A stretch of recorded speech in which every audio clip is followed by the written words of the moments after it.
Doa dalam Islam sangat dianjurkan. Bahkan kata Nabi SAW, ad-doa huwal ibadah. Doa itu sebenarnya inti daripada ibadah. Sebagian ulama mengatakan, kalau diitlakkan doa, maka berarti semua aktivitas ibadah masuk di dalamnya. Makanya contoh misal, definisi daripada sholat, secara etimologi adalah doa. Karena memang isinya doa. Pada saat sedang puasa kita disuruh perbanyak doa, bahkan dijanjikan mustajab doa. Kita melakukan aktivitas apa saja, keluar rumah, masuk rumah, mau makan, habis makan, mau keluar masuk kamar mandi, keluar kamar mandi, mengenakan pakaian, membuka pakaian, apa saja ada doanya. Dan doa dijadikan senjata bagi orang-orang beriman oleh Sang Pencipta Allah. Sebagaimana sabda Nabi SAW, ad-doa silahul mu'min. Doa adalah senjatanya orang-orang beriman. Hadis ini masih diperselisihkan para ulama, tetapi memang dijadikan sebagai gambaran oleh para ulama yang lainnya tentang masalah bab doa, karena dia hanya dukungan, dia bukan menjadi sebuah intisari daripada bahasan itu. Artinya orang mukmin bisa berdoa kepada Allah sehingga menjadi senjata bagi dia untuk menolongnya dalam segala masalah yang sedang dihadapi. Kita dianjurkan teman-teman sekalian agar selalu doa, dan doa adalah munajat atau curhat, menyampaikan hajat kepada Sang Pencipta, dan tidak boleh lepas. Saya sudah sering ulangi dan saya ulangi lagi sekarang. Doa ini jadikan sebagai rutinitas kita. Dan tidak ada aktivitas kecuali diikuti dengan doa. Sampai pada tingkat antum mau masuk ke satu tempat, mall, mau beli baju, minta sama Allah parkiran. Minta sama Allah dimudahkan maksud saya. Ya Allah mudahin saya dapat parkiran ini. Ya Allah mudahin saya membeli baju itu. Ya Allah mudahin saya masuk ke restoran untuk makan makanan itu. Ya Allah mudahin untuk saya bertemu sama orang ini. Ya Allah mudahin usaha saya ini. Ya Allah mudahin kuliah saya ini. Ya Allah mudahin pernikahan saya ini. Dan seterusnya. Diikuti dengan doa. Dan doa itu kata ulama adalah ibadah. Dalam arti kata, kita sudah melihat hasilnya atau tidak melihat hasilnya, tetap dicatat pahala oleh Allah Subhanahu wa ta'ala. Kalau masih ingat sebuah athar yang saya sebutkan, orang-orang yang rutin berdoa di dunia selalu menyampaikan hajat-hajatnya kepada Allah Subhanahu wa ta'ala. Dia lihat hasilnya atau tidak lihat hasilnya.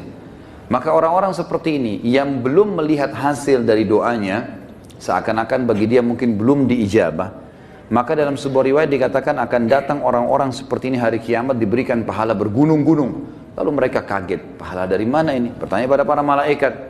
Lalu para malaikat berkata, ini adalah pahala doa-doa kalian yang belum kalian dapatkan jawabannya di dunia. Maka pada saat itu mereka semua berharap kalau semua doanya selama di dunia tidak diberikan di dunia, tapi diberikan di akhirat, karena besarnya pahala yang didapatkan.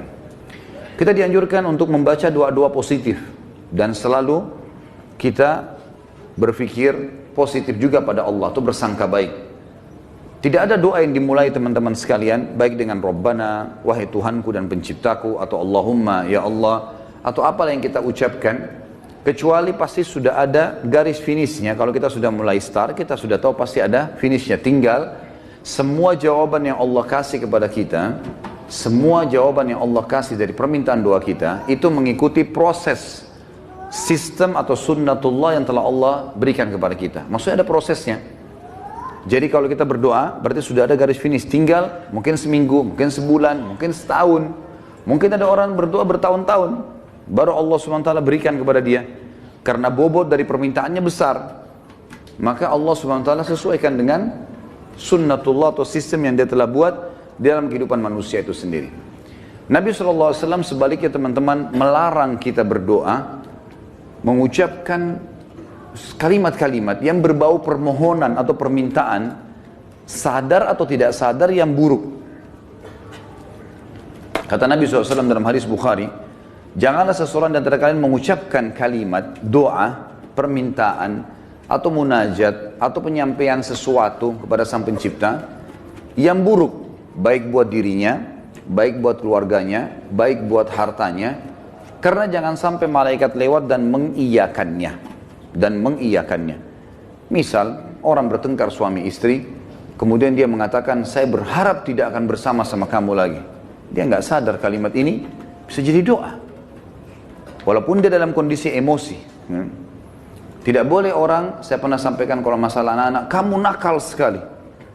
Atau mungkin dia ucapkan tentang rumahnya, kendaraannya, sial tempat ini, panas, tidak beruntung tempat ini, atau bahasa apalah. Doa-doa atau kalimat-kalimat yang terlantunkan seperti ini yang akhirnya sama saja munajat tapi buruk buat dia, buat keluarganya, buat tunggangannya, buat hartanya, namanya laknat. Namanya laknat. Sudah paham makna laknat? Hah? Mana suaranya? Berarti semua ucapan negatif untuk diri, untuk keluarga, untuk harta, namanya laknat. Dan ini hukumnya dosa besar. Tidak boleh melaknat diri sendiri, nggak boleh melaknat keluarga, nggak boleh melaknat harta. Dan laknat saya bilang tadi, masuk di dalamnya semua perkataan yang akhirnya berisi munajat, harapan, permintaan, tapi negatif. Ini nggak boleh. Dan ingat teman-teman, bukan cuma sekedar tidak boleh, Imam Az-Zahabi masukkan dalam dosa besar. Kita nggak boleh melaknat diri sendiri, nggak boleh melaknat juga orang lain, nggak boleh melaknat harta, nggak boleh melaknat benda, nggak boleh semuanya.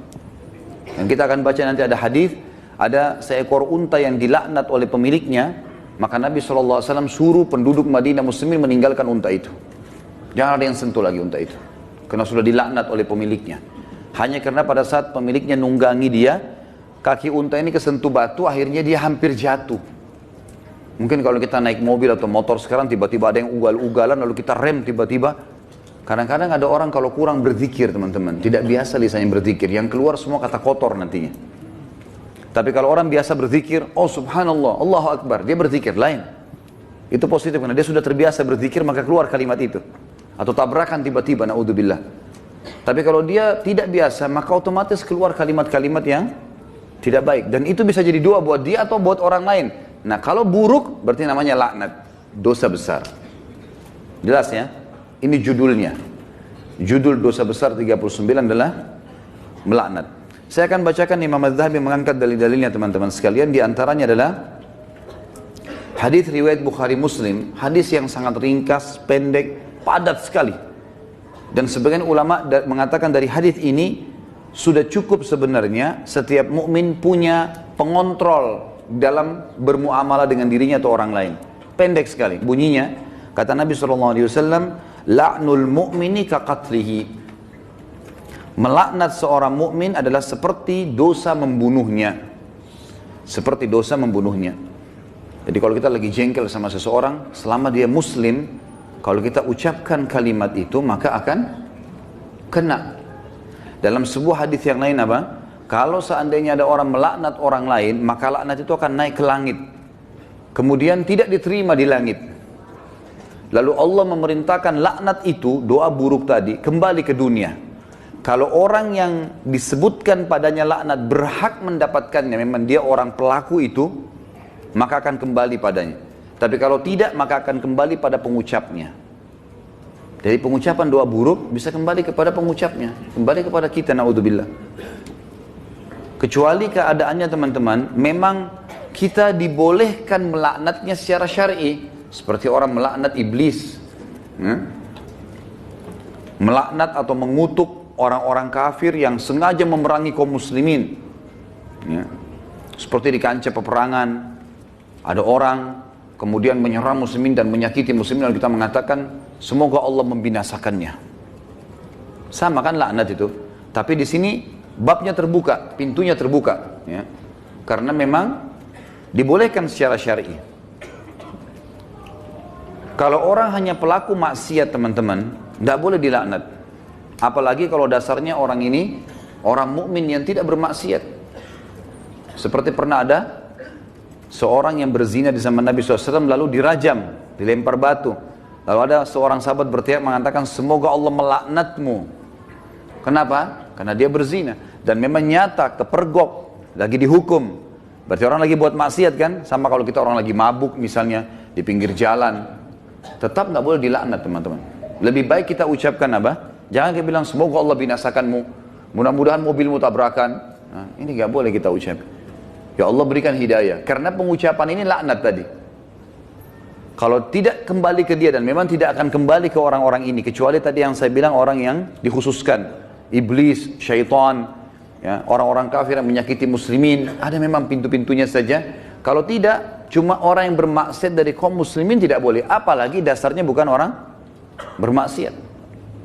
Para ulama, para da'i, para orang-orang soleh dan solehah, diolok-olok, dicaci maki. Ini semua masuk dalam masalah bahasan laknat.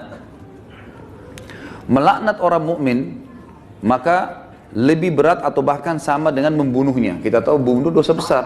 Sebagaimana sudah kita bahas juga di dosa besar kita yang kedua, masalah membunuh adalah dosa besar dan itu sangat berat. Dan membunuh orang mukmin teman-teman sekalian, itu dalam ayat Al-Quran disebutkan termasuk yang diancam kekal di neraka selain kekafiran, kemunafikan, kemusyrikan, juga dalam membunuh mukmin secara sengaja. Ini ada ancaman kekal di api neraka, gitu kan? Dan ini masih khilaf di antara ulama memang, tapi umumnya ulama mengatakan zahir hadis ayatnya begitu.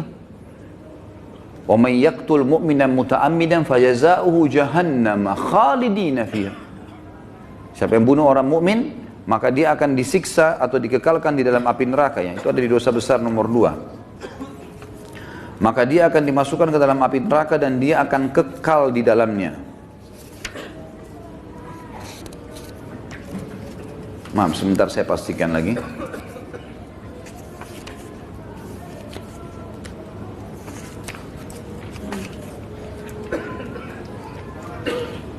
Iya. Ayatnya dalam surah An-Nisa ayat 93, A'udzubillahi minasyaitonir rajim, wa may yaqtul mu'minan muta'ammidan fajaza'uhu jahannamu khalidan fiha wa ghadiballahu 'alaihi wa la'anahu wa 'adda lahu 'adzaban 'azima. Dan saya beristighfar tadi karena saya salah dalam membaca ayat, tapi ini ayat yang benar, An-Nisa 93, yang artinya barang siapa yang membunuh seorang mukmin dengan sengaja, maka balasannya neraka jahanam dan dia kekal di dalamnya. Dan Allah murka kepadanya dan melaknatnya serta menyediakan azab yang besar baginya. Ya. Sementara melaknat orang mukmin sama dengan membunuhnya. Hadis yang kedua, tadi hadis Bukhari Muslim, hadis yang kedua riwayat Imam Bukhari dan juga Imam Muslim menyebutkannya. Kata baginda Nabi SAW, sibabul muslimi fusuqun wa qitaluhu kufur. Mencaci maki seorang muslim adalah suatu kefasikan dan membunuhnya adalah suatu kekafiran. Di sini kalimat mencaci maki seorang muslim adalah sebuah kefasikan, maksudnya adalah caci maki masuk dalam laknat. Caci maki masuk dalam laknat. Misal seseorang punya pegawai, lalu dia mengatakan kamu bodoh. Kalimat bodoh ini walaupun dia lagi salah, bukan itu sama doa buruk kan? Laknat. Maka bisa kembali ke dia, bisa kembali ke dia. Tapi pengucapnya walaupun orang itu layak mendapatkan kalimat bodoh, kembali ke dia kalimat itu, tapi laknat ini bisa kembali menjadi dosa besar bagi pengucapnya. Dan lebih baik jangan diucapkan. Lebih baik jangan diucapkan. Beda kalau kita menghardik perilaku. Misal gini, ada orang melakukan perbuatan yang ngawur dia melakukan perbuatan yang orang tidak lakukan. Misal mobil lagi sangat kencang, kemudian dia tiba-tiba berjalan di tengah jalan, seperti menunjukkan sebuah atraksi atau kehebatan gitu kan. Lalu kita mengatakan perilakunya orang ini gila. Perilaku, perbuatannya itu berbeda. Yang dimaksud dalam sini adalah masuk kepada individunya. Karena perilakunya memang betul salah, gitu kan? Perilakunya salah. Kalau kamu terus melakukan perbuatan ini, seorang guru bilang sama muridnya, kamu bisa menjadi orang bodoh. Nggak masuk dalam laknat itu. Karena yang sedang dibahas apanya? Perilakunya. Perilaku beda, gitu kan? Kalau kamu terus saja seperti ini, telat datang di kantor, tidak mengerjakan pekerjaan, kamu tidak akan berprestasi. Kata-kata tidak berprestasi, buruk atau tidak? Buruk. Masuk semua dalam globalnya makna laknat, tapi tidak masuk di sini karena dia sedang menilai perbuatan memang yang sedang salah. Beda, gitu kan? Seseorang membersihkan rumah atau masjid masih kotor. Ini kenapa dibiarkan kotor? Kalau begini nanti orang akan menilai kamu buruk. Menilai perbuatanmu buruk. Bukan laknat itu. Jelas ya? Jadi yang kita maksud di sini adalah individunya. Mencaci maki di sini masuk di dalamnya adalah kefasikan dan membunuhnya adalah sebuah kekafiran. Kemudian dalam hadis Muslim dari Rasulullah SAW bahwasanya beliau bersabda di dalam hadis yang diriwayatkan Imam Muslim juga, la yakunu la'anu syufa'a wala syuhada yaumal qiyamah. Orang-orang yang gemar melaknat, lidahnya suka mengucapkan kata-kata buruk. Termasuk teman-teman ya, saya sering dengar orang bercanda sama temannya, ucapkan nama binatang. Ya. panggil nama binatang, panggil kata-kata buruk, ya. Kadang-kadang kalau ditanya, apa itu? Oh itu artinya ini, oh itu arti buruk semua. Walaupun dia cuma bercanda sama temannya. Di sini dikatakan orang yang suka melaknat, lisannya suka diucapkan kata-kata negatif begini, untuk dirinya, untuk orang lain, untuk kendaraan, untuk tunggangan, harta dan seterusnya, tidak akan bisa memberi syafaat. Dan syafaat adalah pertolongan. Saya pernah tekankan teman-teman, syafaat itu akan didapatkan bagi kalau manusia biasa kayak kita, kalau timbangan amal kita sudah lolos. Kalau kita sudah ditimbang amal baik, amal buruk, lalu amal baik kita lebih banyak, maka kita akan bisa memberikan syafaat orang lain. Sebagian ulama mengatakan, sesuai dengan kadar lebihnya, pahalanya dia. Misal pahalanya 10.000, dosanya 100. Maka lebihnya, selisihnya dia bisa membantu orang sejumlah itu, tapi bukan diambil pahala dia, cuman kadarnya saja. Ini ulama ambil daripada hadis Nabi SAW yang berbunyi, sesungguhnya akan ada dari umatku yang bisa memberikan syafaat sejumlah suku Mudar. Suku Mudar adalah suku Arab yang sangat banyak jumlahnya, gitu kan. Ada orang kena banyak sekali amal solehnya, dosanya sedikit, dia lolos, kemudian dia bisa memberikan pertolongan sampai satu suku, gitu kan. Lalu lanjutan hadis kata Nabi SAW, dan ada juga di antara umatku yang akan saking besarnya dosa yang dia lakukan, yang akan membesar di neraka sampai dia sendiri menjadi salah satu sudut neraka itu. Tapi saksi bahasan kita potongan pertamanya. Orang yang suka melaknat teman-teman tidak boleh memberi syafaat. Sebagian ulama mengatakan syafaat di sini masuk dunia dan akhirat. Artinya kalau ada orang mau merekomendasikan orang lain, tidak layak dia bisa memberikan rekomendasi kalau dia sendiri suka melaknat, suka menghardik, suka mencaci maki, suka menyalahkan, ya, mendoakan yang buruk. Dan juga dia tidak akan menjadi saksi untuk umat-umat yang lain yang disampaikan risalah pada mereka pada hari kiamat. Karena nanti kita akan menjadi saksi hari kiamat. Nanti dalam sebuah hadis dikatakan Nuh alaihissalam didatangkan oleh Allah di mahsyar bersama dengan kaumnya. Lalu Allah tanya, hai Nuh, kau sudah sampaikan belum apa yang saya perintahkan? Kata Nuh, sudah ya Allah. Tanya kaumnya, apakah Nuh sudah dakwakan kalian? Enggak pernah Nuh datang kepada kami. Lalu kata Allah SWT kepada Nuh, siapa saksimu Nuh? Dia bilang Muhammad dan ke umatnya. Dipanggillah Nabi Muhammad SAW dengan kita semua memberikan syafaat. Ya, kita memberikan kesaksian, bahwasanya betul Nabi Nuh sudah menyampaikan dan kami terima dalam Al-Quran dari surah Nuh engkau turunkan ya Allah. Jumlahnya sekian ayat, lalu ayat-ayatnya ditilawakan sehingga kaum Nuh tidak bisa membantah. Karena apa yang mereka lakukan Allah sudah sampaikan dalam Al-Quran. Nah, orang yang suka melaknat tidak bisa ikut-ikutan memberikan kesaksian. Tentu ini sebuah kebanggaan pada hari kiamat ya. Karena kita bisa jelas, oh ini umat Muhammad, umat yang terbaik. Karena kita umat terbaik. Sebagaimana sabda Nabi SAW dalam sebuah hadis yang sahih yang lain. Tidak ada satupun umat sebelum kalian kecuali berharap menjadi kalian. Gitu kan? Karena besarnya fadilah kita sebagai umat Nabi Muhammad SAW. Nabi SAW juga mengingatkan agar setiap muslim tidak boleh memilih teman yang suka melaknat. Atau lisannya suka mengucapkan kata-kata yang tidak baik. Nah, itu disebutkan di dalam riwayat Imam Muslim. Kata Nabi SAW, la yanbaghi li sadiqin an yakuna la'anan. Tidaklah patut bagi seorang teman menjadi seorang tukang laknat atau suka melaknat.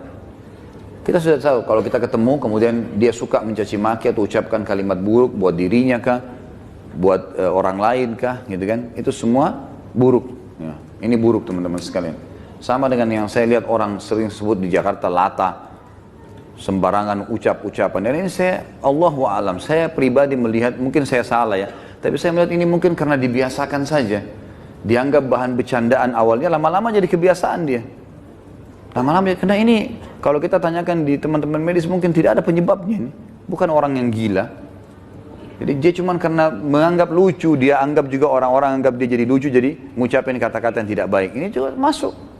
Kalimat-kalimat buruknya bisa jadi laknat karena orang yang tidak dihitung, tidak dihisab oleh Allah, hanya anak kecil sebelum balik, orang gila sampai sadar, gitu kan? Dan juga orang tidur sampai dia bangun. Selain daripada ini akan dihisab oleh Allah Subhanahu wa taala. Orang mukmin secara umum yang dihasankan hadisnya oleh Imam Tirmidzi, dilarang juga menjadi orang yang suka melaknat, menyalah-nyalahkan, berkata-kata buruk, menyakiti orang lain. Sebagaimana sabda beliau sallallahu alaihi wasallam, laisal mu'minu bit-ta'an walal la'an walal fahish walal badhi. Bukanlah seorang mukmin yang sejati Orang yang suka mencelah, yang gemar melaknat, yang suka berbuat keji, dan suka berkata kotor atau menyakiti orang lain. Itu orang mukmin tidak usah. Bahkan saya sudah pernah ajarkan teman-teman, kalau kita diajak ribut, diajak bertengkar, wa idza khatabahumul jahiluna qalu salama.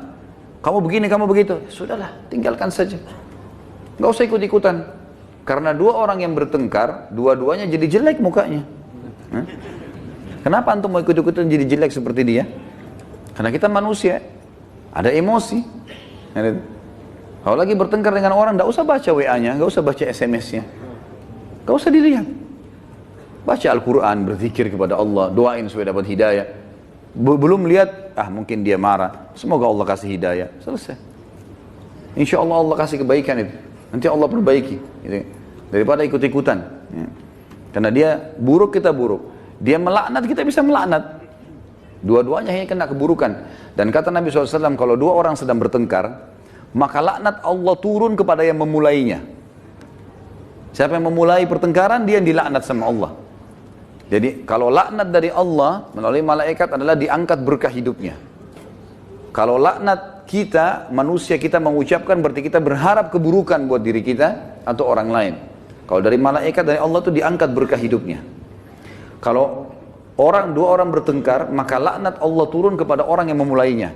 Dan yang tidak membalasnya terus didoakan malaikat agar dapat rahmat dan pengampunan. Sampai dia membalasnya. Kalau dia sudah balas, dua-dua kena laknat. Jadi tinggalkan saja. Ya. Kamu begini, kamu begitu ya, ngomong aja, kita jalan saja. Baik dia yang ngomong. Tulis SMS sampai 1000, tidak usah baca.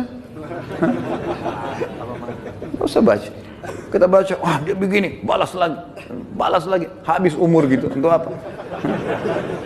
Kita kalau balas SMS, balas WA begitu bertengkar itu sudah bisa satu surah Al-Quran dibaca. Satu huruf 10 pahala. Benar nggak? Amalin ya. Jangan cuma bener-bener tapi. Contoh realita lapangan, banyak orang begitu. Jadi jangan buang-buang waktu, nggak ada gunanya. Orang mukmin itu tidak suka mencela. Memang tidak gemar, dia tidak mau. Nggak usah ribut-ributan. Kita jelaskan pada saat perlu. Kalau ada pun orang teman-teman, ada dosa besar nanti yang kita bahas, masalah tidak boleh berdebat. Kalau hal-hal yang kita anggap perlu berdebat, menjelaskan argumentasi dan ada manfaat, sampaikan. Nggak ada manfaat, nggak usah. Kalau diajak dialog, kemudian kita nanti jelaskan juga sama saja, nggak ada perubahan dan kita tahu ini sebenarnya salah, untuk apa kita berdebat? Nggak ada gunanya kan? Nggak ada gunanya. Pernah salah satu ulama di Madinah didatangi oleh seorang syekh Syiah dari Iran di musim haji, waktu kami masih mahasiswa di sana, diajak berdialog, kami mau berdialog. Syekhnya angkat Quran, kemudian dia bilang di depan mahasiswa, saya mau berdebat dengan anda, tapi percaya nggak dengan ini? Quran ini, diangkat Quran. Percaya nggak? Quran ini Quran ahli sunnah, 30 juz. Qurannya mereka 49. Kata dia, tidak, saya tidak percaya. Kata Syekh, saya tidak mau berdebat. Lalu rujukannya apa nanti? Nggak ada gunanya. Macam-macam mereka ucapkan, oh penakut, oh begini. Ngomong aja, silakan. Ukir kata-katamu sepanjang mungkin, tidak masalah. Tulis silakan sampai capek. Malaikat juga catat kan? Dan kalau laknat itu, doa itu tidak layak untuk orang itu, kembali ke siapa? Ke dirinya sendiri. Kamu bodoh, kamu begini. Dia sedang bilang, ya Allah jadikan saya bodoh, ya Allah jadikan saya begini, jadikan saya sial. Na'udzubillah. Hah? Paham ya? Alhamdulillah. Amalkan.